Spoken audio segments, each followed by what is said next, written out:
Assalamu alaikum, урматтуу каналыбыздын көрүүчүлөрү. Көптөн бери эфирге чыга элекмин. Бүгүн сиздерге атайын жүз көрүшүп коеюн деп эфирге чыктым.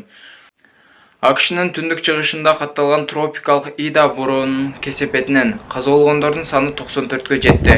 Бул тууралуу чет элдик басылмалар жазып чыгышты. Маалыматта жазылгандай дайынсыз болгондорду издөө иштери улантылууда. Бороондун кесепетинен өзгөчө Кентукки штаты жабыркады. Аталган аймакта өзгөчө абал киргизилген. Эске салсак, буга чейин Ида куюну күндөн күнгө күчөп, саатына 215 чакырым ылдамдык менен Луизиана штатынын жээгине жакындап келе жатканы кабарланган.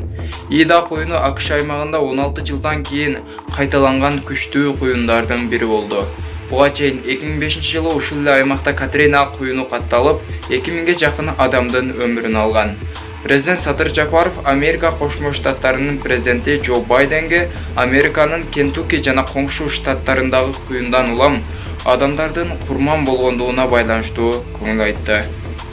Урматтуу каналыбыздын көрүүчүлөрү, сиздерге кыргыз тилинде ушундай жеткиргенге биз ар дайым даярбыз. Сиздерден болгону бир дана лайк басып, жана каналыбыздагы эң туура жазылуучуларыбыздын катарына кошулуп, подписаться деген кнопканы басып, жанындагы коңгуроо жөнүндө басып койсоңуздар, ошол эле жетиштүү.